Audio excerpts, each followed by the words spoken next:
Ano? Sigaw ni Elsa sa kanyang driver. Ayon dito, nais raw makausap si Elsa ng kanyang stepfather na si Joselito para sa importanteng bagay. Talagang pinasundo niyo pa ako sa driver ko. Para lang sabihin yan? Nanginginig sa galit si Elsa. Palagi kasing nagbubuk si Elsa papasok at pauwi galing trabaho. Mayroon siyang personal na kotse. Regalo iyon kay Elsa noong sumapit ang kanyang 18 kaarawan. Ngunit wala pang ilang araw na imaneho ni Elsa ang sasakyan, ay bumunggo na ito. Maliit na aksidente lang ang nangyari. Biglang nag-full stop ang sasakyan na nasa harap ni Elsa, dahilan para bumangga siya dito. Matapos ang insidente ay hindi na niya muling hinawakan ang manibela at sa unang pagkakataon, sinundo si Elsa ng kanyang ama-amahan sa tulong ng driver niya. Iha, I still have urgent meeting this night. Saad ni Joselito na may gustong ipahiwatig. Blanko naman ekspresyon ng mukha ni Elsa dahil alam niyang may kailangan ito. Sayang lang dahil wala akong oras para sabihin sa'yo ito. Bumuntong hininga si Elsa at inirapan si Joselito. Binaling naman niya ang tingin ng kanyang ina na si Christia na nakaupo sa malaking sofa ng mansyon. Naayot ang kilo si Christia sa sinasabi ng ama-amahan ni Elsa. Mula noong maging magkasinta ng dalawa, hindi pa nakita ni Elsa na tumutol ang kanyang ina sa kagustuhan ni Joselito. Do you know Dexter? The one of the richest men in the world? Napagpasyahan kasi namin na ikasal ka sa kanya para... Ngumiti si Joselito na binaling ang tingin sa ina. Never mind that, Iha. It's good news. Wala na kaming iisipin pa. Nalaki naman ang mga mata ni Elsa sa narinig. Kasal? Sigaw niya. No! Wala kayong karapatang piliin kung sinong lalaking gusto kong pakasalan. Hindi ako papayag na ipagkasundo niyo ako kung kani-kaninong malapocho Pilato. Sigaw pa niya. Nakita na ni Elsa si Dexter. Anak iyon ng business partner ni Joselito na si Manuel Estrada. Dalawa silang nangangasiwa sa kumpanya kung saan nagtatrabaho si Elsa ngayon. Isang beses na rin na ipakilala ni Joselito kay Elsa si Dexter noong bumisita ang lalaki sa opisina. Christmas party iyon ay napilitan lang si Elsa na pumunta dahil iyon ang gusto ng stepfather niya. No, Dad! Ayoko! Hindi ako magpapakasal sa lalaki hindi ko kilala. Kahit papatungan mo ako ng milyon sa ulo, hindi ako papayag. Singhal ni Elsa. Kumunot naman ang noo ni Joselito. Senyales iyon na galit na ito. Pero walang pakialam si Elsa. Para sa kanya, triple pa ang sama ng loob na nararamdaman niya. Binaling ni Elsa ang tingin sa ina na ikuyom ang ulo. Mom, please! Mangiyak-iyak na saad ni Elsa. Bumuntong hininga si Christia. I'm sorry, Iha. Pero nakapagdesisyon na kasi ang ama mo. Tangis saad ni Christia. Damn! I can't believe this is happening! Sigaw ni Elsa. No, Dad! Kahit anong gawin niyo, I will not marry that guy. Please, Dad! Gawin mo na lang but don't do this to me! Huminga ng malalim sa Joselito. I already made a promise to Samuel.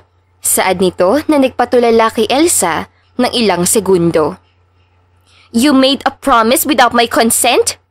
Wala kang karapatang magdesisyon sa buhay ko. You're not my real father, and you'll never be. Sigaw ni Elsa. Kita naman sa mukha ni Joselito ang galit na aura. Yes, I am not your father. Pero ako ang tumayong ama mo. Simula noong nilabas ka. Sigaw ni Joselito. At baka nagkakalimutan tayo. Iniwan ka ng tunay mong ama. Sigaw pa nito na nagpatahimik kay Elsa. Wala ni isang salita ang gustong lumabas sa bibig ni Elsa. Totoo kasi ang sinabi ni Joselito. Iha, hindi mo dapat sinabi yan. Saad naman ni Christia. Yumuko ang ulo ni Elsa. Alam niya sa kanya sarili na mali ang ginawa niya. Ngunit nais lang naman niya na hindi tumuloy sa kagustuhan ng ama. Sorry, mahinang sagot ni Elsa. Hindi siya nawawalan ng pag-asa na baka sakaling magbago ang isip ng kanyang ama-amahan. Look, Dad, I'm just 20 years old. Wala pa akong balak magpakasal. Marami pa akong pangarap na gustong paliwanag ni Elsa sa mahinahon na paraan. Nag-angat ng kamay si Joselito dahilan para matigilan si Elsa sa kanyang sinasabi. That's not a problem, Elsa. Pwede mo pa rin maabot ang pangarap habang tumatay yung asawa ni Dexter. About your age, it's enough to get married. Hindi ka na bata, Elsa. You need a man in your life. Paliwanag ni Joselito. Napaawang na lang si Elsa. Alam niyang kahit anong sabihin niya ay hindi pa rin magpapatalo si Joselito. Minabuti na lang niya na manahimik. Ayoko na may marinig sa iyo, Elsa. Get yourself ready because you will get married in 2 weeks. Iyon na lang ang sinabi ni Joselito tsaka mabilis na tumayo na ito. Iniwan nito ang mag-ina. Nananatiling nakakuyom si Elsa. Pakiramdam niya ay hindi niya kayang umalis sa pwesto.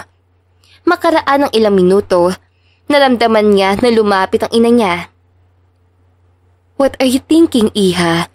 Tanong ni Christia na nagpaputol sa katahimikan. Alam ng ina niya ang kanyang binabalak. Wala. Tanging tugon ni Elsa. Tumayo mula sa tabi niya ang ina at hinarap siya. Hinawakan ang kanyang kamay. Iha, kilala ko si Dexter. Napakabait ng tao at maalagain. Nag-angat ng ulo si Elsa.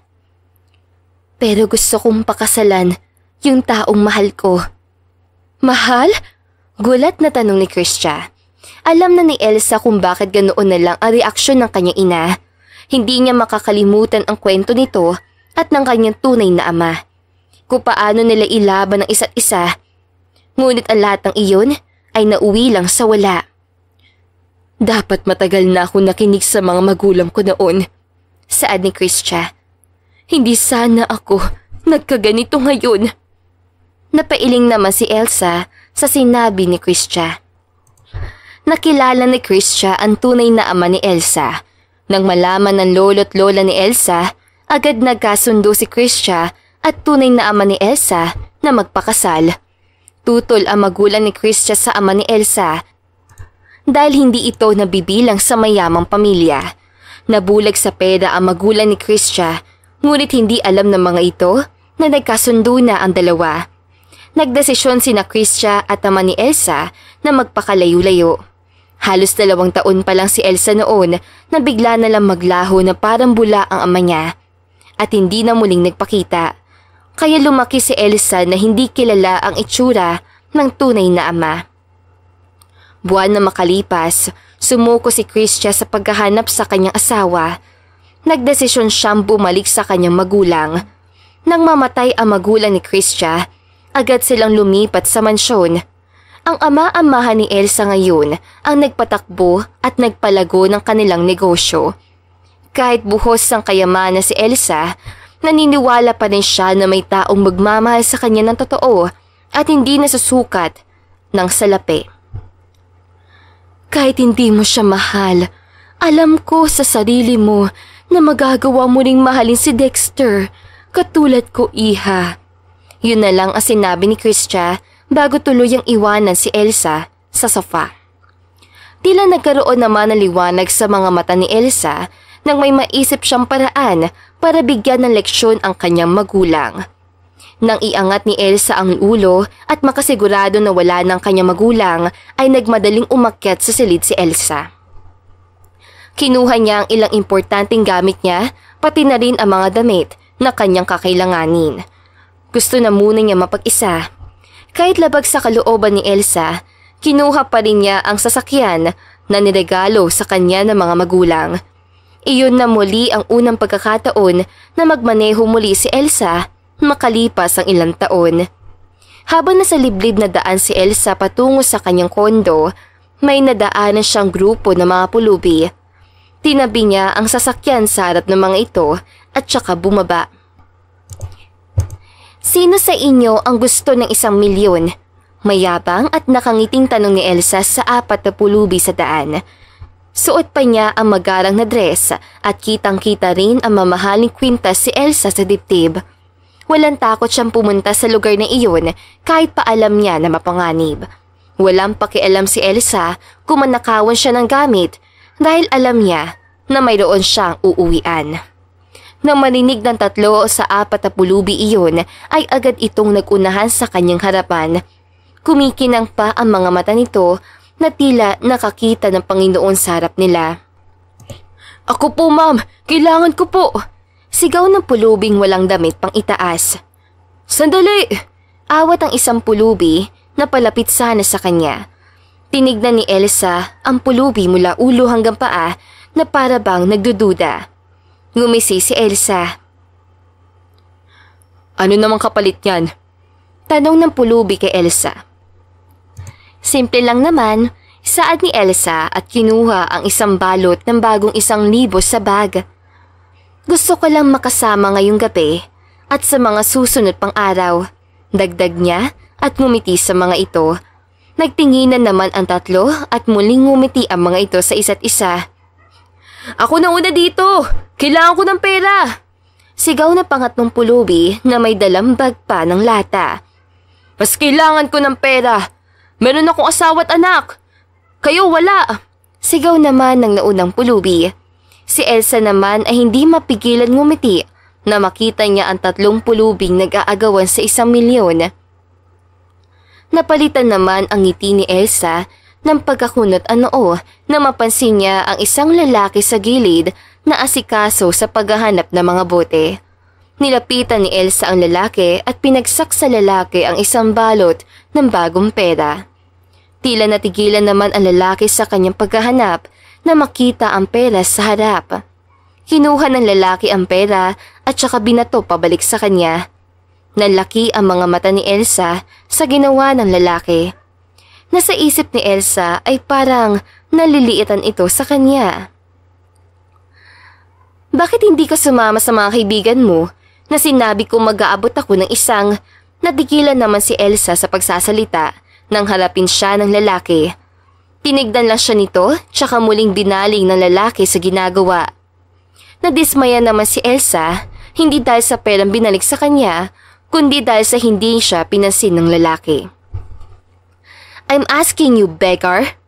Ayaw mo ba ng 1,000,000? Are you not interested?" Tanong muli ni Elsa na hindi kinuha ang perang nahulog, bagkus kumuha muli ng panibagong balot ng bagong pera. Nag-angat ng ulo ang pulubi para titigan siya.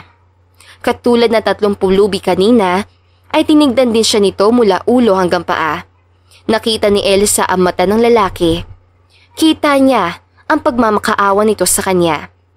Pero hindi yun katulad ng 3 pulubi na interesado sa kanya. "Tigilan mo ako, kaka-Ingles, at ayoko ng pera mo." Tangis saad ng lalaki at tinalikuran siya nito muli. Nabigla naman ang 3 pulubi sa narinig mula sa lalaki. Gayon din ang maging reaksyon ni Elsa. Sa unang pagkakataon, pulubi pa mismo ang tatanggi sa kanyang kayamanan. "Bakit? Hindi mo ba gusto ng pera?" Iritadong tanong ni Elsa at pinagayway pa ang perang hawak sa harap ng lalaki. "Hindi mo ba gustong sumama sa akin?" "Naninig mo ko, babae. Hindi ko kailangan ng pera at ayoko sumama." May kalakasang tinig sa boses ng lalaki pero nanatili lang itong nakatalikod. "Nagbibiro ka ba? Ang isang kagaya mo, hindi kailangan ng pera?" Natigilan si Elsa na muling humarap ang lalaki. "Hindi ako nakikipagbiruan, babae. Lalo na sa mga katulad mong..." Muling tinitigan ng lalaki si Elsa mula ulo hanggang paa. "Akala lahat nabibili sa yaman." Putol ng pulubi kay Elsa. Nagulat naman si Elsa dito at hindi makapaniwala. Ngumisi si Elsa. "Magkano bang kailangan mo? Para mapapayag kitang sumama sa akin." Muling naputol na sinasabi ni Elsa. "Ano ba?" Sigaw ng pulubi. "Bingi ka ba? Sabi ko hindi ako interesado." Nandiyan silang tatlo. Bakit hindi ka sa kanila mamili? Iritadong tanong ng pulubi. Okay. Ano gusto mong gawin ko para sumama ka sa akin? Pangungulit ni Elsa. Binaling ni Elsa ang tingin sa tatlong nauna kanina. Kita niya ang pagkakunot ng noo ng mga ito sa kanilang kasamahan. Ngumisi muli si Elsa at muling hinarap ang lalaking nasa harap niya.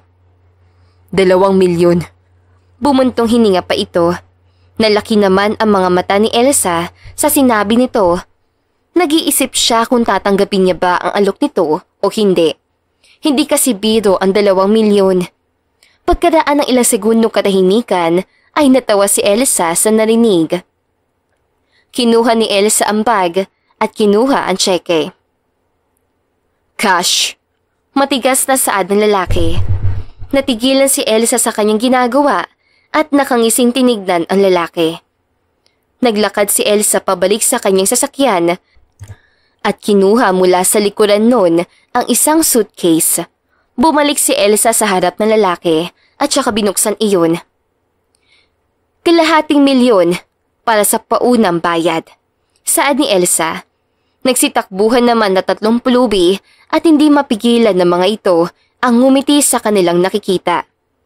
Iaabot ko sa susunod na araw ang kabuuan. Sapat na yan para sa'yo. Napangisi naman ang pulubi sa kanya. Seryoso ka talaga? Ganyan ka ba kadesperada para makuha ang katulad kong pulubi? Tanong ng lalaki habang tumatawa. So, tanging tanong ni Elsa sa lalaki habang hinihintay niyang abutin ng lalaki ang suitcase na naglalaman ng 2 milyon. Ito na ang paunang bayad. Isusunod ko agad ang 1.2 milyon mo. Sasama ka ba? O, tutulala ka na lang dyan? Dagdag na tanong ni Elsa. Dismayadong napailing ang lalaki sa ginawa ni Elsa. Pumuntong hininga ang lalaki at tila nagdadalawang isip na tanggapin ang pera. Binaling ng lalaki ang 3 kasama nitong pulubi at agad na nakaisip ng paraan. Tumatango ang ulo ng 3 pulubi, senyales na tanggapin na niya ang alok ni Elsa. Huminga ng malalim ang lalaki, saka binaling ng tingin si Elsa. Ibigay mo na yan sa kanilang 3. Saad niya. Nagulat naman si Elsa sa sinabi ng pulubi. What about you? Sasama ako sa iyo ng libre. Hindi ko kailangan na pera mo. Mas kailangan nila yon. Tapos ang usapan. Taas na saad ng lalaki. Kunwari nagtaka si Elsa sa kinilos ng pulubi. Hindi niya mawari kung bakit ayaw nito tanggapin ang ganoong kalaking halaga. Para sa katulad ng lalaking pulubi na iyon ay mahirap makahanap ng 2 milyon sa isang gabi lang. Sa kabila ng lahat, palihim na napangiti si Elsa. Hindi niya alam kung ikatutuwa ba ni Elsa ang bagay na iyon o ikakainis. Bigla na lang bumilis ang tibok ng puso niya sa hindi maipaliwanag na dahilan. Seryoso ka ba? Sa'yo ko inalok ang 2 milyon, tapos ibibigay mo lang sa kaibigan mo? Naputol ang sinasabi ni Elsa habang kita sa itsura niya ang pagtataka. Oo, gaya na sabi ko, hindi ko kailangan ng pera mo. Putol ng lalaki kay Elsa at kunot noong tinitigan siya nito ng diretsyo. Natawa naman si Elsa sa pulubi. You're so weird. Mahinang saad ni Elsa, siya kainabot ang suitcase sa 3 na nagunahan muli tanggapin ang malaking halaga ng pera. Hindi maiwasan ng 3 na magsaya at magtatatalon-talon sa tuwa dahil sa kanilang hawak. Oh, bakit nakatayo pa kayo dyan? Pumasok ka na sa kotse ko. Saad ni Elsa. Huminga na malalim ang pulubi, tsaka naglakad patungo sa sasakyan ni Elsa. Bago pa makapasok sa loob ng pulubi, ay muling nilingon niya si Elsa. Pagkatapos ay sumunod na sa lalaki ang dalaga. Maraming salamat, pre!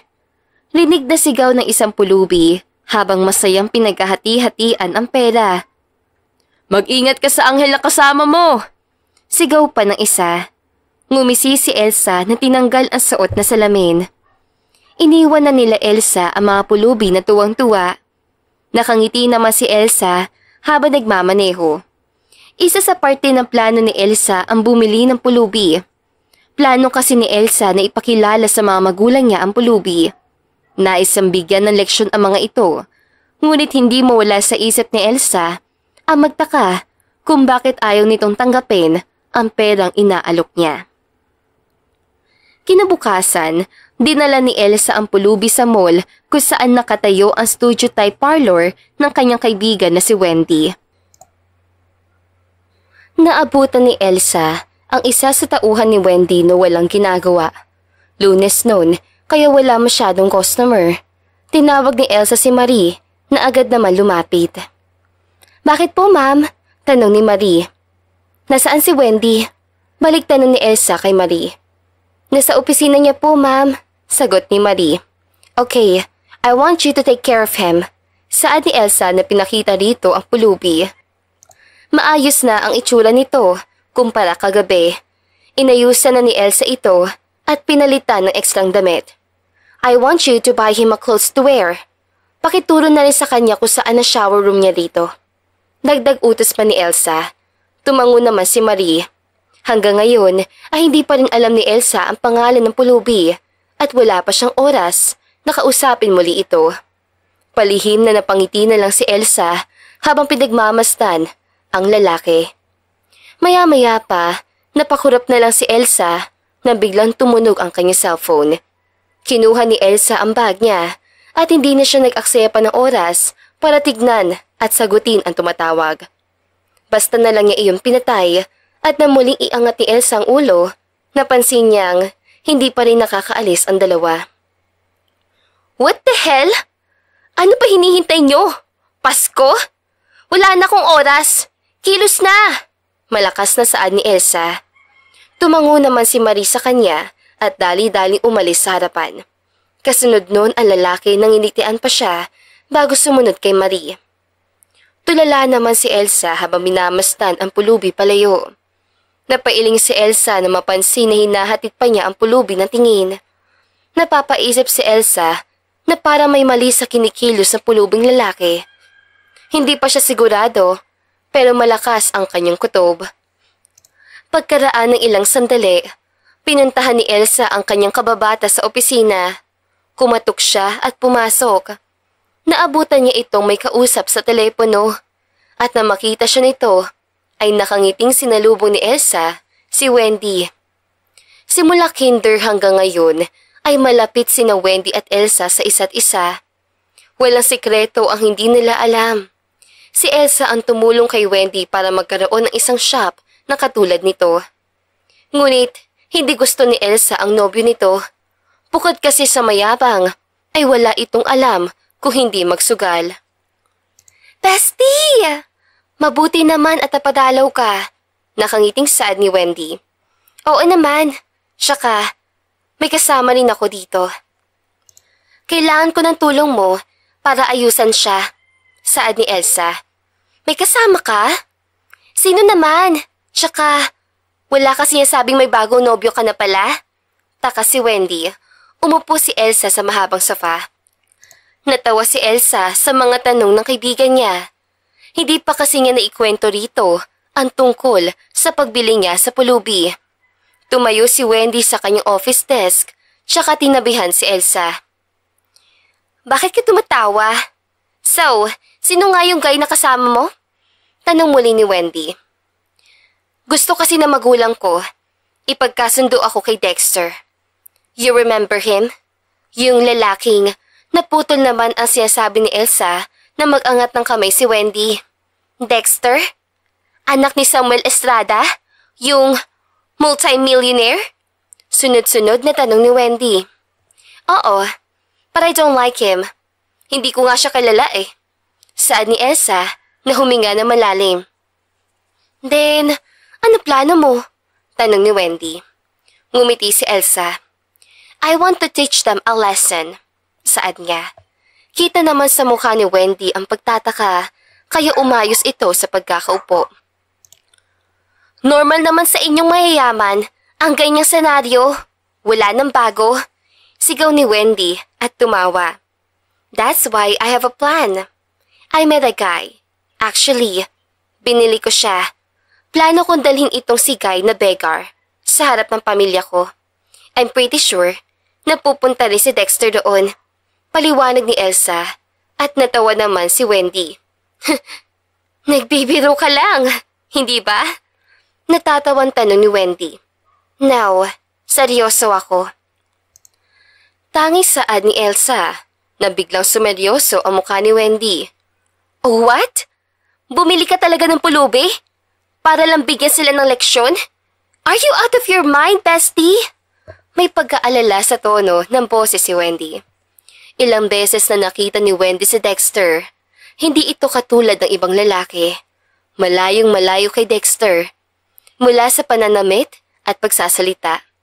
Pakiramdam ni Elsa, kapag natuloy ang balak na magulang, ay kokontrolin lang siya ni Dexter. Yun ba yung tinutukoy mong pulubi? Tanong ni Wendy sa kaibigan. Hindi napansin ni Elsa na pumasok pala sa opisina ni Wendy ang lalaki. Dahan-dahan namang hinarap ni Elsa ang lalaki at natulala siya na makita ito. Palihim siyang napangiti dahil malayong malayo ang itsura niya noong nabili niya ito.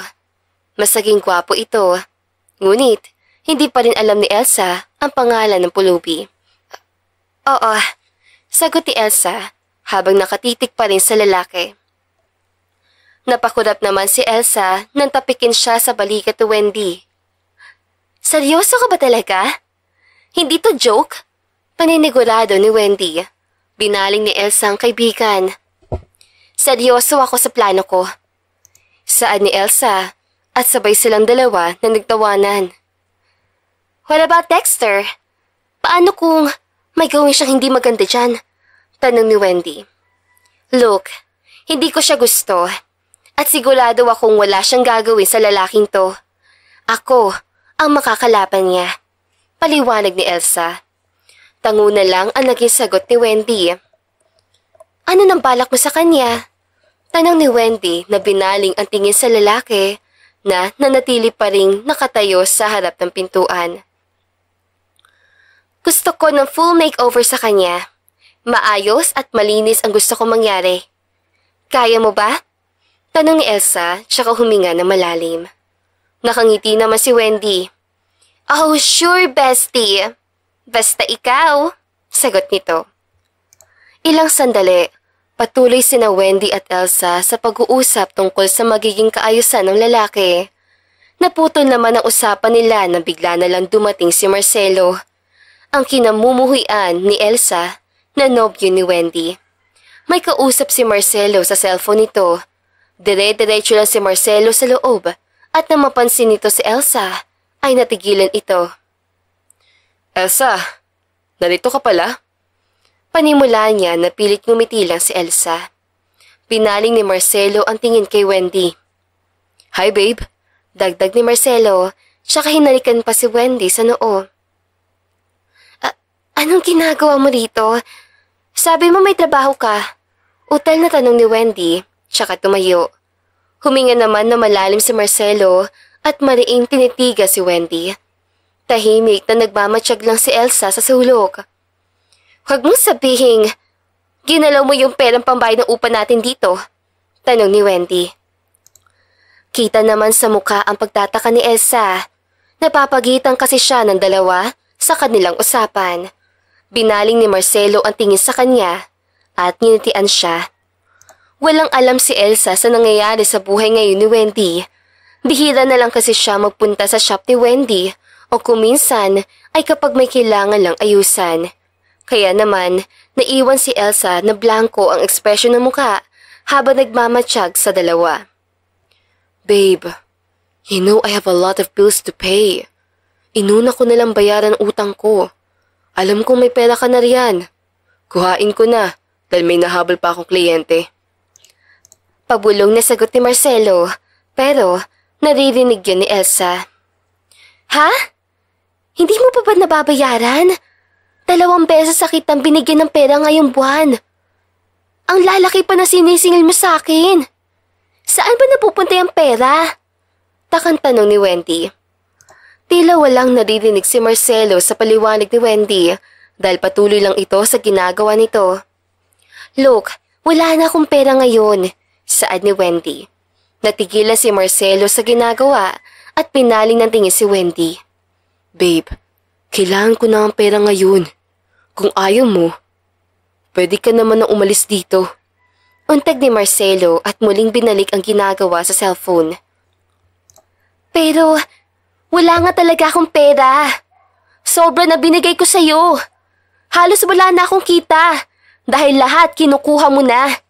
May pagmamakaawa na sa tono ng boses si Wendy. Hindi naman napansin ni Elsa na biglang lumapit ang pulubing lalaki sa eksena ng dalawa. Disente ng kasuotan nito. Nandito ka ba para humingi na naman ng pera kay Wendy? Ang alam ko, malaki sweldo mo sa trabaho mo Sabat ng pulubi sa dalawa. Nalaki naman ang mga mata ni Elsa sa pagsulpot ng lalaki. Sino ka ba? At bakit nangingialam ka? Naputol naman ang sinasabi ni Marcelo nang makita nito ang lalaki na sa tabi niya. Nalaki ang mga mata ni Marcelo, sabay dahan-dahan na pakuyom ang ulo. Nang iangat ni Marcelo ang ulo, ay hindi ito makapaniwala sa nakita. Ismael? Utal na tanong ni Marcelo sa lalaki. Binaling ni Ismael si Elsa. Kita ni Ismael na puno ito ng pagtataka. Hindi naman maintindihan ni Elsa at Wendy ang nangyayari. Naguguluhan ang dalawa kung bakit talang nag-iba ang tono ng boses si Marcelo na makita ang pulubing lalaki. Ismael? Bulong ni Elsa na agad binaling ang tingin kay Wendy na may pagtataka. Naubo naman si Marcelo habang nahihiyang nakangiti. Ismael, anong ginagawa mo dito? Utal na tanong ni Marcelo. Nagpagupit lang ako sa kaibigan ko. Tanging sagot ni Ismael. Ikaw, bakit ka narito? Balik tanong ni Ismael kay Marcelo. Ha? Wala. I just came here to visit my girlfriend. Right, babe? Tanong ni Marcelo na binaling ang tingin kay Wendy na napipilitan na mangumiti habang pinagsasalitan ang tingin kay Ismael at Marcelo. Parang hindi naman yan ang narinig ko. Gusto mo ba sabihin ko sa girlfriend mo mga ginagawa mo? Tanong ni Ismael. Nalaki naman ang mga mata ni Marcelo sa narinig. Siguro, para maging maayos, mabuti na tigilan mo nakakasingil na malaking halaga sa kanya. Dagdag ni Ismael na binaling naman ang tingin sa dalawang babae na ngayon nakatayo na. Mariing pinagmamasdan ni Elsa si Marcelo. Nakita sa mukha ngayon ang takot. Ha? Hindi. It was a joke, bro. Saad ni Marcelo habang nakatingin kay Ismael. Busy lang ako kaya biro lang yun. I'm so sorry, babe. Babawi ako sa'yo next time. I'm sorry. Dagdag ni Marcelo. Joke? Singit naman ni Elsa. Yeah, joke lang yun. Ano ka ba naman, Elsa? Parang hindi mo ako kilala. Saad ni Marcelo na hindi mapakali at pinaling ang tingin kay Wendy. Yung sa sinisingil ko? Wala yun. Tsaka bayad na rin yung upa rito kaya wala ka ng problema, babe. Puno ng pagtataka at sa nabakmak na katanungan si Elsa sa mga oras sa iyon. Tulalang pinagmamasdan niya si Ismael. Okay, paninigurado ni Wendy. Oo, bayad na lahat. Nagbibiro lang ako kanina. Saad ni Marcelo na binaling muli si Ismael. So, paano? I really need to go. May meeting pa akong asikasuhin. Have a nice day, Ismael. You too, babe. Dagdag ni Marcelo na nilapitan pa si Wendy para halikan sa noo bago tuluyang umalis. Nagtaka naman si Wendy sa biglaang pagbabago ng esta ng kanyang nobyo. Na makalabas ng opisina si Marcelo ay naglabas ng isang buntong hininga si Wendy. Halos wala na kasi siyang maisip na depensa kanina. Hindi naman napuputol ang tingin ni Elsa kay Ismael. Tumayo siya at hinarap si Ismael. Kilala mo siya? Nagtatakang tanong niya. Ngumiti naman si Ismael at inangat pa ang kamay sa dibdib habang nag-iisip ng isasagot kay Elsa. Ha? Hindi. Nakilala ko lang siya kanina sa labas. Pagsisinungaling ni Ismael habang pilit iniiwasan ang tingin ni Elsa. My gosh, hindi ko alam paano magpasalamat sa iyo. Ismael, right? Tanong ni Wendy na tumango si Ismael.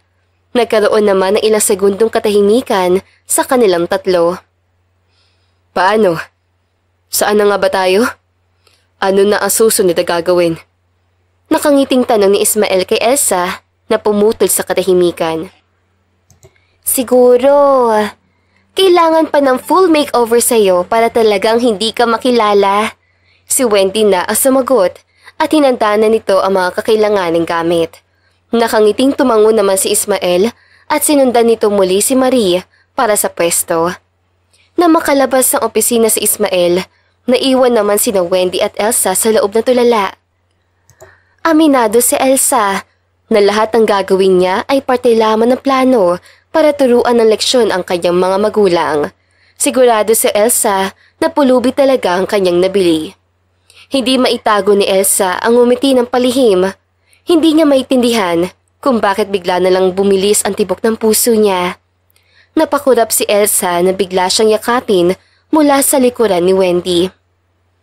Testy, hindi mo sa akin sinabi na gwapo palang nabili mo. Ganda ng katawan! Bulong ni Wendy na tila kinikilig pa. Oo nga eh. Wala sa sariling biglang na isagot ni Elsa. Nagulat naman si Wendy. So, totoo nga? Tanong ni Wendy kay Elsa. Nanlaki naman ang mga mata ni Elsa na mapagtanto at pumuntong hininga. Okay, saad ni Wendy na kumawala sa pagkakayakap. Naku bestie, nag-aalala ako sa'yo. Huwag ka sana mahulog sa pulubing yun. Naku, wala kang kinabukasan doon. Tumalikod si Elsa para harapin si Wendy. Ha? Hindi ako mahuhulog sa isang pulubi, ano? Matigas siyang saad, siya lumakad palayo habang palihim na napapangiti. Saan ka pupunta? Sinasabi lang kita kasi maling naman natin, di ba?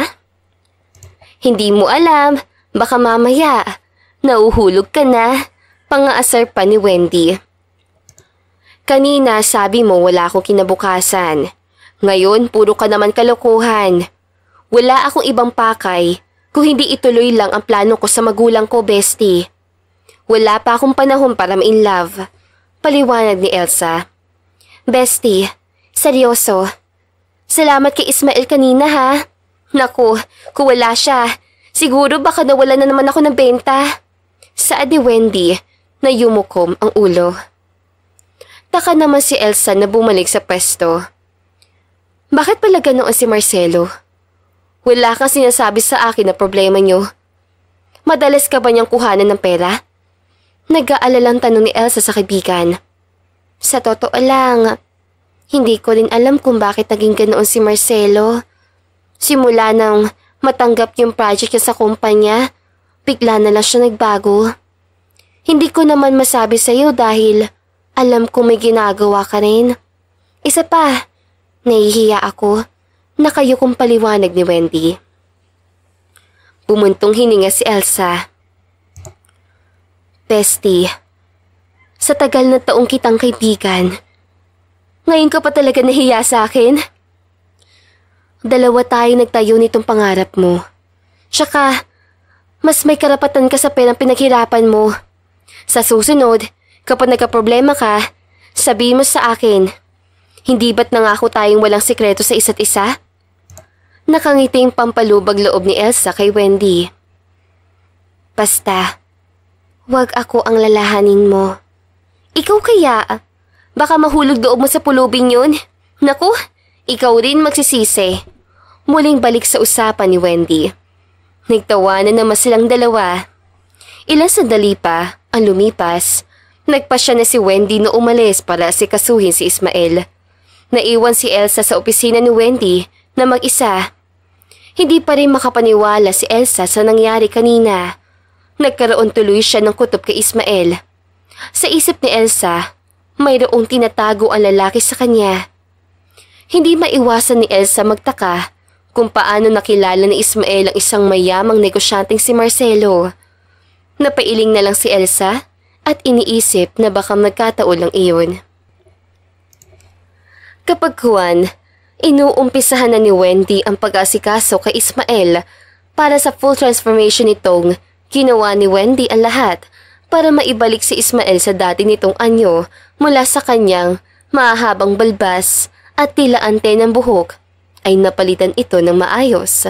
Mas nakita ang korte na mukha ni Ismael kumpara dati mula sa gusgusing damit.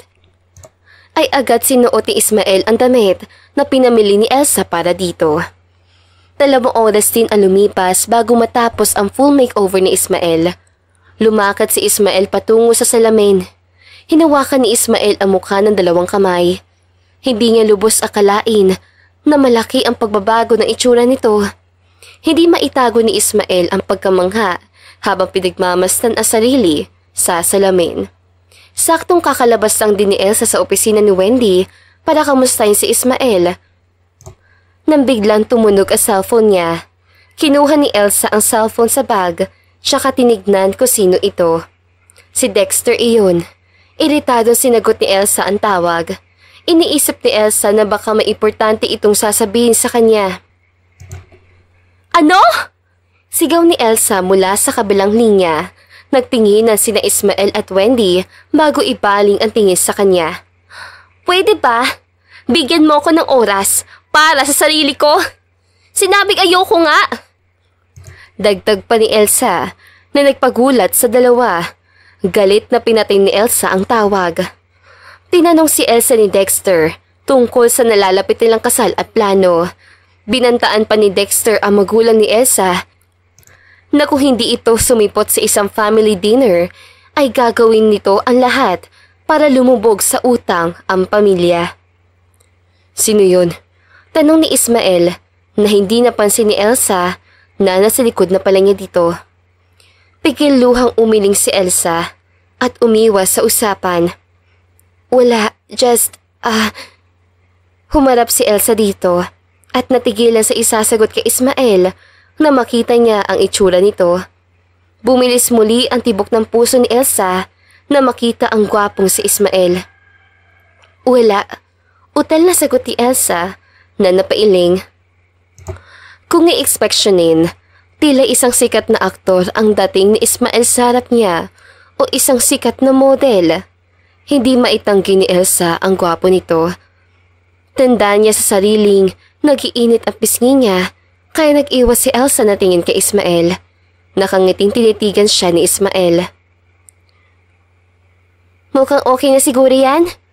Bigla singit naman ni Wendy sa gilid, tsaka binaling nito ang atensyon kay Ismael. Wait, parang nakita na kita ah. You look familiar, saad ni Wendy. Ngumiti naman si Ismael kay Wendy na hindi napuputol ang tingin kay Elsa. Siguro, saad nito. Siguro minsan ka nang dumaan sa lugar ng mga pulupi. Sagot ni Ismael na nakatingin pa rin kay Elsa. Natawa naman si Elsa sa sagot ni Ismael. Iba kasing sagot ang inaasahan ni Elsa para kay Ismael. Ngunit malayo iyon sa kinalabasan. Gusto ni Elsa na isagot ni Ismael na galing ito sa mayaman na pamilya. Napayuko si Elsa at lihim ng umiti. Pinagsalit ni Wendy ang tingin sa dalawa na tila may pagdududa. Isang pitik naman ang binigay ni Wendy kay Elsa na nagpakurap kay Elsa. Ay, nakalimutan ko ah. Ito oh, binili ko para sa'yo. Saad ni Elsa na inabot kay Ismael ang isang paper bag na naglalaman na susuotin nito. Ayan ang susuotin mo para sa plano. Huli na yan sa makeover mo. Tara na, nakangiting saad ni Elsa. Nakangiting kinuha yun ni Ismael, tsaka tinitigan nito ang dalawang babae. Ano na susunod na gagawin? Tanong ni Ismael sa dalawa. Ay, sandali. Saad ni Elsa na lumakad pabalik sa opisina ng kaibigan. Sumunod naman sa kanya si Ismael sa loob at si Wendy naman ay naiwan mag-isa sa labas na hindi maalis ang ngiti sa mukha. Mula sa loob, inabot ni Elsa ang isang cellphone kay Ismael. Gamitin mo yan. Hindi ko alam kung familiar ka sa ganyang bagay. Pero, nakalagay na riyan kung paano magamitin. Saad ni Elsa. Naipadala ko na rin ng pera sa kaibigan mo. Kaya wala na akong utang sa iyo. Sumunod ka na lang sa nakatak ng plano para matapos na to. Dagdag pa niya. Hindi na rin nagtagal sina Elsa at Ismael sa shop ni Wendy at agad naman na silang umalis. Marami pa kasing bagay na sikasuhin si Elsa. Minabuti na muna niyang hindi kausapin ang magulang dahil gusto niya mapag-isa. Dinala ni Elsa si Ismael sa kanyang kondo para doon na muna magpalipas ng gabi. May tanong ako. Panimula ni Ismael na marating nila ang kondo at magpahinga muna roon. Ano? Balik tanong ni Elsa. Bakit? Bakit mo pa kailangan bilhin ang pulubing katulad ko? Walang alinlangan tanong ni Ismael habang inaayos ang sarili mula sa pinamiling damit ni Elsa sa kanya sa harap ng salamin. Si Elsa naman ay nasa office desk niya na nakaupo. Nilingon ni Elsa si Ismael na nakangiti. Hindi kasi niya inaasahan na magtatanong ang lalaki. Sa katunayan, walang masamang balak si Elsa na manggamit ang tao para sa pansariling kaligayahan at maghigante. Pero iyon na lang ang natatanging paraan niya. Huminga si Elsa ng malalim at iniisip kung paano ipapaliwanag kay Ismael ang lahat. How do I explain this? Okay. Traditional na kasi sa mga mayayaman ang ipagkasundo ang nag-iisang anak na babae sa isang business partner ng ama nito. Gusto ng ama-amahan ko na ipagkasundo ako sa anak ng business partner niya. Pero ayoko. Bukod kasi sa pagiging mayabang nito, bastos din. Alam kong wala akong kinabukasan kay Dexter. Iyon ang paraan nila para hindi mapunta sa ibang tao ang mana ng kanilang negosyo. Nasilaw si Daddy sa pera ni Dexter. Kaya ganoon na lang siguro sa kanya, kadali, na pilitin akong ipakasal sa kanya. Paliwanag ni Elsa na huminga na malalim. Tutol ka? Hindi ba't gusto niyong mayayaman na mas lalong lumago ang pera niyo? Ayaw mo ba nun? Mas mabilis mo makukuha ang bagay na gusto mo. Saad naman ni Ismael sa kanya. Maraming tao ang naghahangat na yumaman. Dagdag pa nito habang inaayos pa rin ang sarili. Sa totoo lang, hindi naman sa gusto ko ang hindi yumaman. Ayoko lang sa pamamaraan ni Daddy. Ayokong pangunahan niya ang mga desisyon na dapat ako muna. Wala akong pake kung gaano pa karami ang pera ni Dexter. I just want to be loved. Saad ni Elsa na yumuko ang ulo. Si Dexter at si Joselito ay parehong business-minded. Malaki ang pagtataka ni Elsa kung bakit nabaon sa utang si Joselito. Sandali. Naintindihan mo bang punto ko? Tanong ni Elsa na mag-angat siya ng ulo. Naintindihan kita. Tanging sagot ni Ismael habang tinitignan ang sarili kung komportable na ito sa kanyang suot. Palihim na napangiti si Elsa. Hindi nila ako maintindihan. Pilit kinukumpara ng ina ko ang nangyari sa nakaraan niya. Hindi ko alam na lahat ng ginagawa nila para sa akin ay may kapalit. Wala naman akong pake kung gaano pa sila kayaman, pero umaasa pa rin ako balang araw na maunawaan ni Daddy ang nais ko. Saad ni Elsa tsaka bumuntong hininga. Kaya ko binalak ang plano na ito. Teka, totoong pulubi ka ba? Tumayo si Elsa at sumandal sa likuran ng pinto kung nasaan na sa loob si Ismael. May tinatago ka ba? Nagtatakan tanong ni Elsa. Bigla naman bumukas ang pinto ay sa hindi inaasahan ay natumba si Elsa doon. Napapikit siya na mariin at hinihintay na bumagsak ang likod niya sa sahig. Ngunit hindi iyon nangyari. Nang iminulat ni Elsa mga mata, nakita niya ang sarili sa bisig ni Ismael. Nagkatitigas silang dalawa. Ano ka di? Hindi maalis ang ngiti ni Ismael sa labi na makita nitong tulala si Elsa sa kanya. Umiling si Elsa at saka mabilis na nag-ayos ng tayo. Hindi na siguro importante pang malaman yun, di ba? Tanong ni Ismael. Tulalang tumango na lang si Elsa nang hindi napuputol ang tingin kay Ismael. Kailangan na pala natin umalis. Nakatanggap ako ng text kay Mama. Sinabihan niya akong umuwi para sa family dinner ngayong gabi. Baka naghihintay na sila. Pag-iiba ng usapan ni Elsa pagkaraan ng ilang segundong katahimikan. Bumilis ang tibok ng puso ni Elsa. Hindi niya maiwasan ang mapangiti. Aminin man ni Elsa sa sarili o hindi, alam niya sa kanyang sarili balang araw ay kapag nakilala pa ni Elsa ng husto si Ismael, ay hindi malabong mahulog siya rito. Ngumiti si Ismael na tumango. Gusto man magpakilala ni Ismael kay Elsa, ngunit hindi pa iyon ang tamang oras. Nagpatiuna na lumabas si Elsa sa kondo na sumunod naman sa kanya sa paglabas si Ismael. Kinagabihan, narating nila Ismael at Elsa ang kanilang mansyon. Napansin din ni Elsa ang pamilyar na sasakyan na hula niya ay kay Dexter. Pababa na sana si Elsa ng sasakyan nang pigilan siya ni Ismael. Ako na, nakangiting saan ni Ismael na bumaba at pinagbuksan siya ng pinto.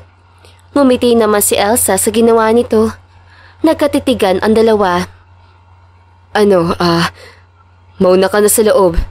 Susunod na lang ako kapag kailangan na. Utal na saan ni Ismael. Sige, nakangiting saan ni Elsa. Nauna nang pumasok si Elsa sa loob ng mansyon. Habang si Ismael naman ay naiwan sa loob ng sasakyan, tatawagan na lang ni Elsa si Ismael para sa oras ng pagpasok nito.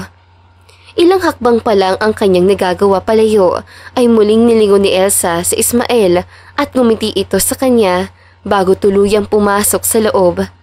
Nagpumilit si Elsa na ayusin ang sarili nang labag sa kanyang kalooban. Hindi niya gustong kumilos ang parang isang maliit na bata sa presensya ni Dexter. Doon siya maghahapunan ngayon. Ayon sa kanyang natanggap na mensahe, nadatnan niya ang kanyang inaroon. Hindi niya ito pinansin, bagkus ay dumiretso si Elsa sa kanyang kwarto. Hindi naman maitatago rin ni Elsa na gwapong lalaki si Dexter, pero hindi ito katulad ng kanyang crush na artista. Pero dahil na lang pressure na ibinigay sa kanya na magulang, mas nakaramdam pa rin ito ng galit. Napailing na lamang si Elsa. Ang itsura ni Dexter ay sadyang napakadominante. Kaya naman may malaking tandang pananong sa ulo niya na pumayag itong pakasalan siya para lang sa utang. Napabuntong hininga si Elsa. Makalipas ang ilang sandali, ay bumalik naman sa realidad ang utak ni Elsa sa katok. Isa yung warning knock. Iha, naghihintay sila sa baba kasama si Dexter na nakikipag-usap ngayon sa papa mo. Saan ni Christia? Hindi na lang kumibo si Elsa. Blanco pa rin ang itsura niya. Iha, narinig ni Elsa na pumasok si Christia, ang ina, at tumapit sa kanya. Saan ka ba nagpunta? Hindi mo sinasagot ang tawag namin. Nag-aalala kami sa iyo ng papa mo. Huminga lang na malalim si Elsa. Gusto ko lang mapag-isa. Anak, hindi ba't nag-usap na tayo tungkol dito? Tanong ng kanyang ina. Hinarap ni Elsa ito. Oo ma, pero hindi pa rin ang sagot ko. Please, makinig ka naman sa akin. Narinig ni Elsa na bumuntong hininga ang kanyang ina.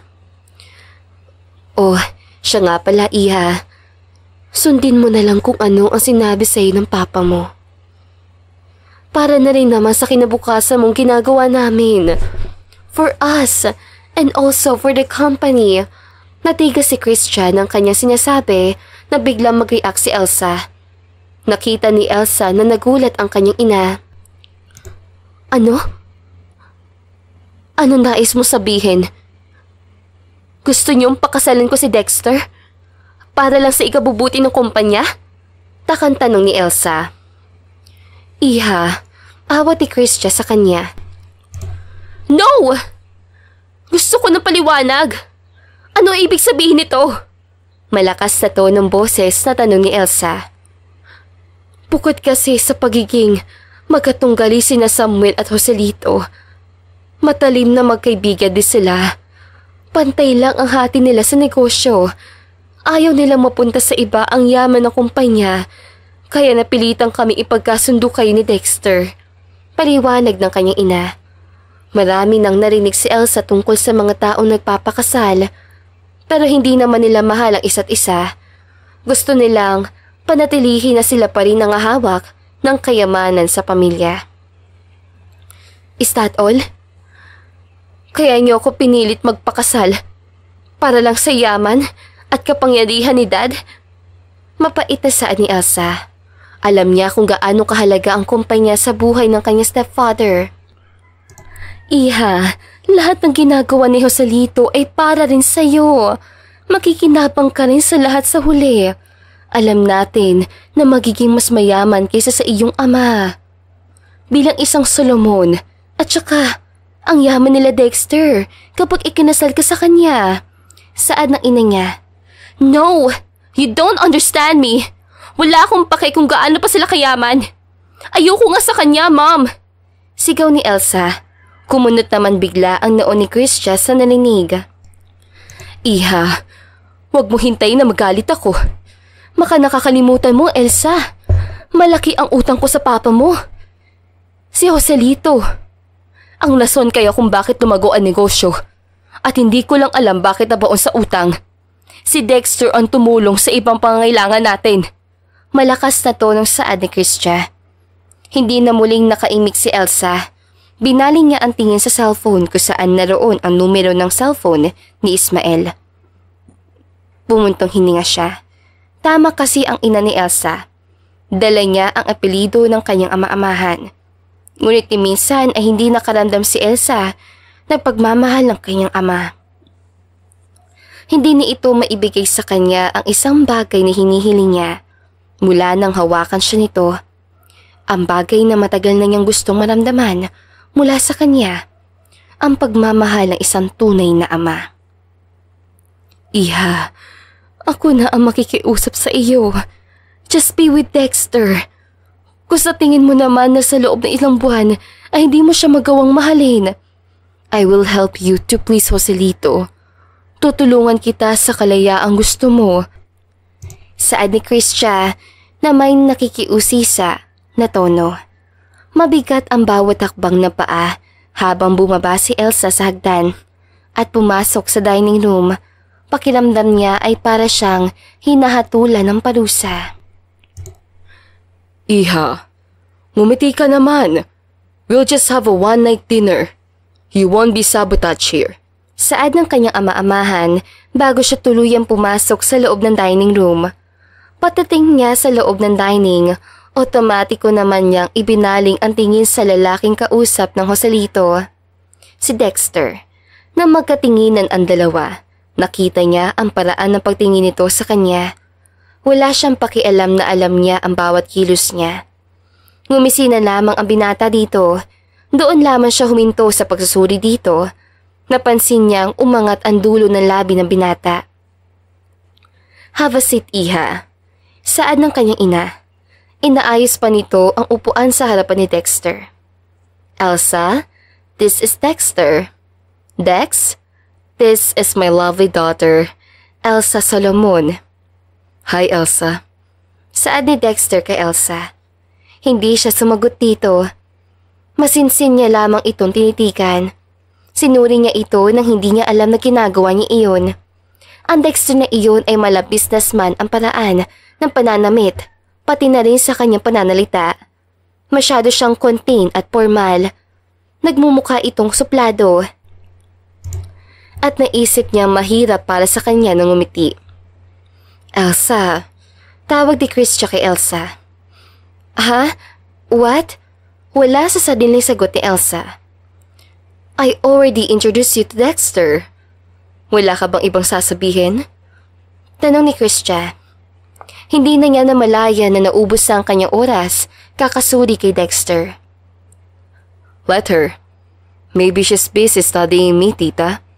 Mayabang na saad ni Dexter sa kanyang ina habang masinsin siyang tinitigan nito. So, kumusta naman ako sa'yo? Pasado ba ako sa standard mo? Dagdag pa nito. I don't know what you are talking about. Puutal ni Elsa at nakakaramdam ng hindi ka komportable.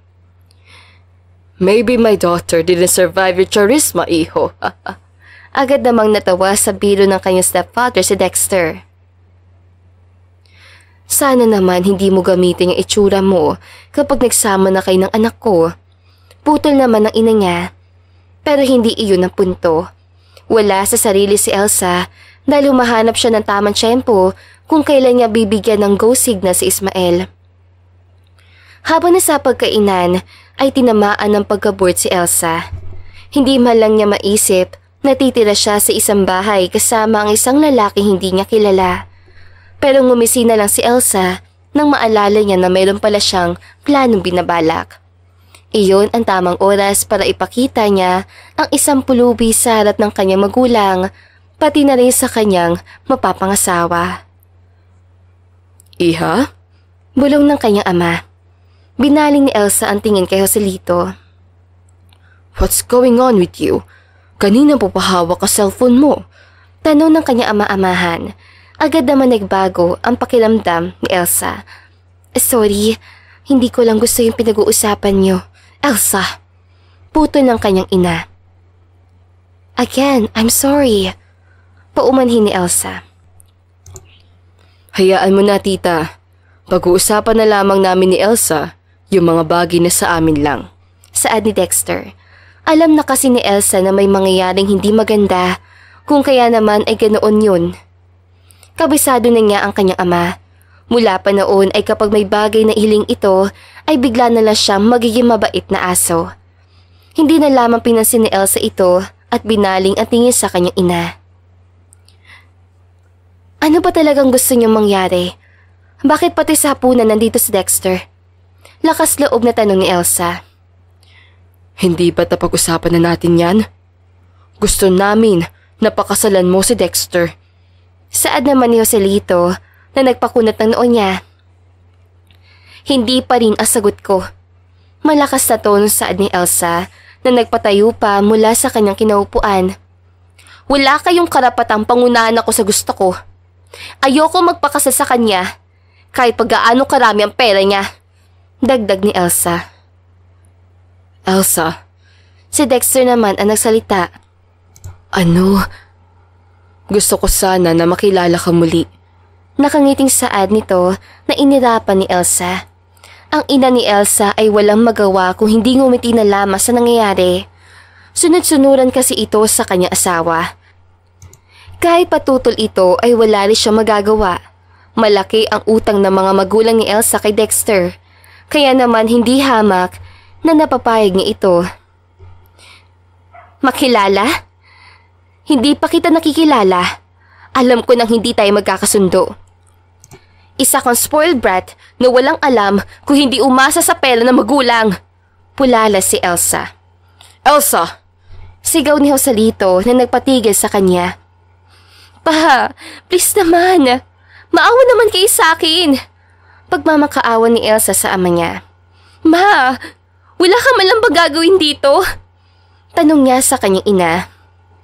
Iha, sundin mo na lang ang gusto ng papa mo. Para rin naman niya sa ikabubuti mo. Saad ng ina nito. Elsa, isa. Muli ay saway ng kanyang ama. Pa, ano ba? Wala kayong karapatan na pangunahan ang gusto ko. Ayoko magpakasal sa bastos na katulad niya. Saad ni Elsa habang masamang nakatingin kay Dexter. I can't believe this is happening. Saad ng ama niya. Ayoko magpakasal sa isang katulad mo. Isa pa, Dexter. Walang namamagita sa atin. Saad ni Elsa. Ano ba, Elsa? Ganyan ka ba makipag-usap sa lalaki na sa harapan mo? Tanong ng kanyang ina. Nagbago naman ang ihip ng hangin.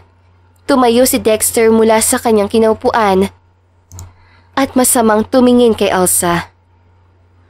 Hindi ako katulad ng mga lalaki na kilala mo, Elsa. At mas lalong hindi ako yung lalaking umaasa sa magulang. Mariin itong saad. Nanlaki naman ang mga mata ni Elsa sa narinig. Paano niya papakasalan ang lalaking hindi naman niya alam na buhay pa pala? Kaya makinig ka sa akin na mabuti, Elsa. I will give you one more chance. In fact, this is your last chance. Matigas ang bawat letrang binibigkas ni Dexter. Lumapit naman ng dahan-dahan si Dexter kay Elsa. Gustong tumakbo ni Elsa sa pwesto ng kanyang mga magulang, pero hindi niya iyon magawa sa mga oras sa iyon. Tila may kung anong bagay kasi na meron sa katawan nito na ayaw gumalaw. Natatakot ito na baka kung anong gawin sa kanya ni Dexter. Hinawakan ni Dexter ang braso ni Elsa sa magkabilaang kamay. Pagkatapos ay bigla nitong nilapit na maraan si Elsa palapit dito. Ang ina ni Elsa ay akma na sanang tumayo para pigilan ang dalawa. Pero nauna siyang hawakan ni Joselito. Ang tatay ni Elsa ay wala man lang nagawa sa kinikilos si Dexter. Alam mo, Elsa, sa totoo lang, awang-awa na ako sa iyo. Bulong ni Dexter. Ayoko sanang gawin ito, but you left me no choice. Hindi ka ba naawa sa sarili mo? Sa magulang mo? Lubog sa utang ang ama mo. Baka hindi mo alam. Kung hindi dahil sa tulong ko, baka saan ka na pupulutin ngayon. Dagdag ni Dexter. Ilang saglit pa, takot ang pinapakita mukha ni Elsa. Binitawan na siya ni Dexter sa pagkakahawak. Kaya naman, kung muli mo tatanggihan ang alok ko, bahagyang nag-isip si Dexter. Bibilhin ko lahat ng negosyong pagmamayari ng ama mo. At sisiguraduhin ko na lulubog kayo sa utang hanggang sa mapilitan ka lumapit sa akin para magmakaawa. Elsa, do you understand me? Banta ni Dexter kay Elsa.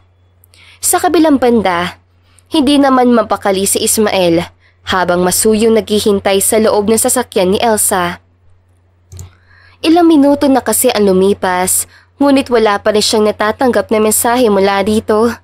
Malakas pa rin ang kutob ni Ismael na baka naging maayos ang usapan ng magulang ni Elsa. Ngunit kilala niya ang pagkatao ni Dexter.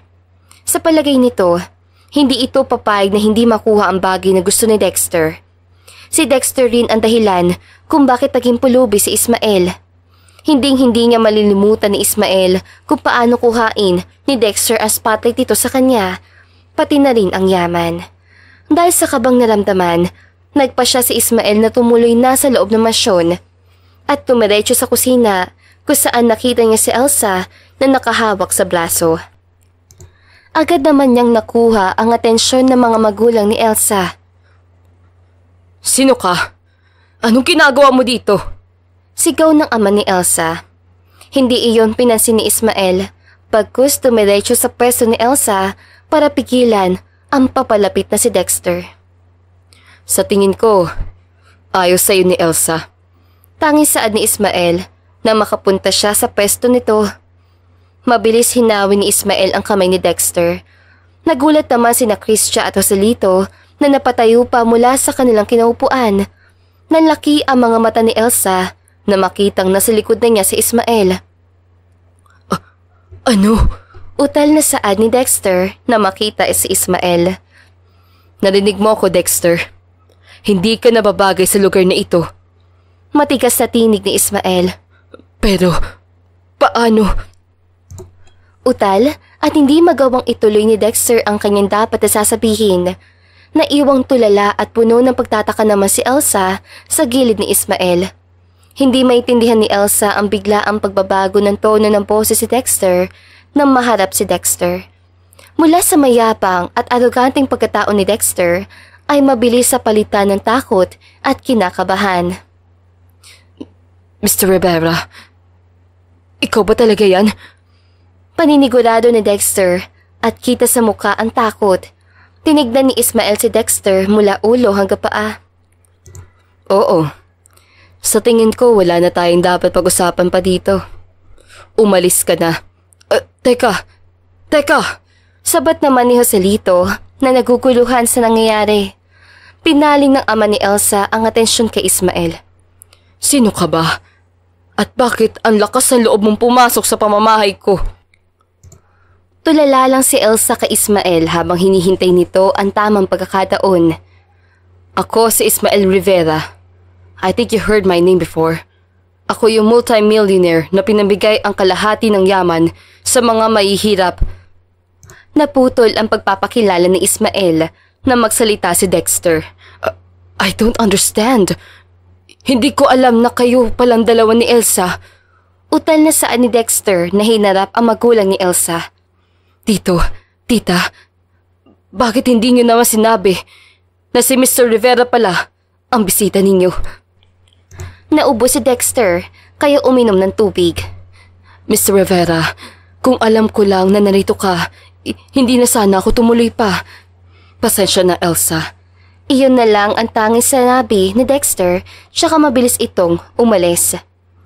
Si Elsa naman ay naguguluhan sa mga nangyayari. Hindi niya alam kung ano ba talaga ang tunay na pagkatao ni Dexter at kung ano ang mga bagay na tinatago nito sa kanya. Una pa lang ay iba na ang tingin niya dito. Ikaw, si Ismael Rivera? Totoong hindi ka pulubi? Nagtatakang tanong ni Elsa. Pulubi? Tila nabingi naman si Christia sa narinig nito. Magandang gabi po. Bati ni Ismael sa magulang ni Elsa. Teka, hindi kita maintindihan. Pigil ni Elsa kay Ismael. Ikaw si Ismael Rivera? Ngumiti si Ismael. Oo, pinamigay ko ang kalahati ng yaman ko sa mga mahihirap. Paliwanag ni Ismael dito. Ikaw ba yung ninakawan ng pera? Nagtatakan tanong ni Joselito. Huminga na malalim si Ismael bago magsalita. Ang totoo, hindi ako ninakawan. Nawalan ako ng project at sinisisi ko si Dexter.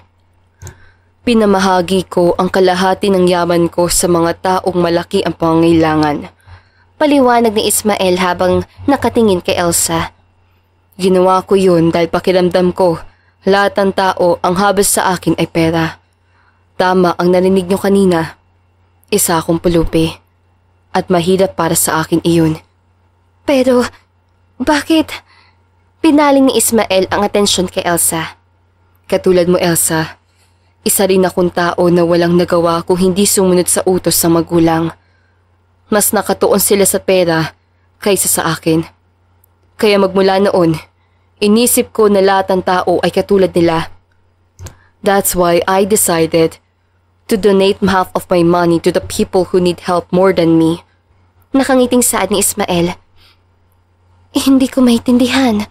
Mahinang boses si Elsa. Ako rin, hindi ko rin maintindihan. Ngayong gabi, hindi ko maipaliwanag yung nararamdaman ko. Nakilala ko kasi ang isang babae na katulad kong hindi nasusukat ang yaman ng isang tao para sa pagmamahala ng dalawa. Nakangiting saad ni Ismael. Si Elsa ay hindi mapigilan ang mapangiti sa kanya sinabi. Naramdaman din ito na namumula ang kanya mga pisngi at muling bumilis ang tibok ng puso. Lumapit naman ng dahan-dahan si Ismael kay Elsa. Kaunti na lang ang pagitan nilang dalawa. Walang atubili namang sinunggaban na lang bigla ng halik ni Elsa si Ismael. Nabigla naman si Ismael sa ginawa nito. Hindi maipaliwanag ni Elsa ang kanyang nararamdaman sa mga oras sa iyon. Punong-puno ng saya ang puso niya. Dahil sa kauna-unahang beses ay nakatagpo rin siya ng isang lalaking mamahalin niya. Isang lalaki na mas mahalaga pa ang pagmamahalan kaysa sa pera. Ang mga magulang ni Elsa ay hindi makapaniwala sa kanilang nakita at napangiti na lang silang dalawa para sa kanilang anak. Hindi kasi ako makapaniwala na hanggang ngayon, hindi ka pala talaga tunay na pulubi. Kaya pala nagtataka ako noong una kung bakit ayaw mo tanggapin ang perang inaalok ko sa'yo noon. Lalo na yung araw na kasama kita sa shop ng kaibigan ko. Nagulat ako kung paano mo nakilala si Marcelo. Nasisiyahang saan ni Elsa. Ano naman ang gusto mo ipahiwatig dyan? Nagtatakang tanong ni Ismael. Gusto ko lang sana maliwanagan. Ang buong akala ko noon malibas sa aking pamilya. Wala na akong makikitang rason para hindi ituloy itong pangarap ko. Pero nagbago ang lahat simula noong gabi. Nabili kita. Noong unang makita kita, pinakita mo na agad sa akin na hindi nasusukat ang pera ang pagmamahalan ng isang tao. Tinuro mo sa akin kung paano magmahal. Huminga na malalim si Elsa bago niya ipinagpatuloy ang sinasabi. Alam ko mahirap para sa atin. Sa dami naman na pinagdaanan natin dalawa.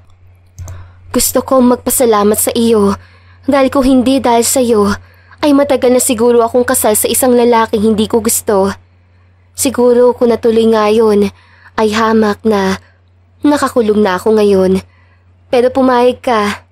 Lumapit ka ng gabing yun at pinagtanggol mo ako sa harap ng magulang ko. Hindi mo ako iniwan. Instead, nandoon ka para pigilan si Dexter sa kanyang pinabalak.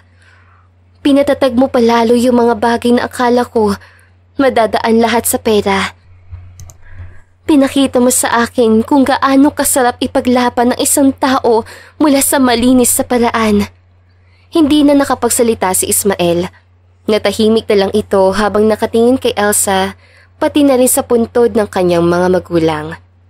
Ilang saglit ay kinuha ni Elsa ang kamay ni Ismael. Ismael, alam ko na wala tayong maayos sa umpisa. Pero sa maniwala ka o hindi, iyon na siguro ang pinakamasayang gabing nangyari para sa akin. Pinakita mo sa akin kung paano ang magmahal ng tunay. Pinaramdam mo sa akin ang katotohanan ng hindi lahat ng tao, pera ang habol. At dahil doon, wala na akong mahihiling pa ngayon kung hindi ang makasama ka. Saad ni Elsa. Hindi naman mapigilan ni Ismael ang manlaki sa naririnig niya kay Elsa. Hindi siya makapaniwala sa sinabi ni Elsa. Ilang araw na rin kasi ang lumipas magmula na magkasama silang dalawa. Hindi na dumaan ng paliligaw si Ismael. Gusto niya makilala pa ng lubos ang isa't isa. Sandali. Sinasabi mo ba sa akin ito? Dahil nagtatakang tanong ni Ismael at tumango-tango pa ito. Nakangiti namang tumango si Elsa. Oo, sinasagot kita. Sagot ni Elsa kay Ismael habang nakangiti. Hindi naman mapigilan ni Ismael ang mapatalon sa tuwa. Mabilis sa binaling ni Ismael ang tingin sa mga magulang ni Elsa. Tita, Tito, narinig niyo pong anak niyo? Sinagot na niya ako. Bulala si Ismael. Kitang-kita naman sa itsura ni Kristia ang tuwa na nararamdaman para sa kanyang anak. Totoo? Paulit ni Ismael. Totoo na to. Paninigurado ni Elsa sa kanya. Muli ay mahigpit niya itong niyakap. At dito na nga po nagtatapos ang magandang istoryang ito. Hanggang sa muli, paalam!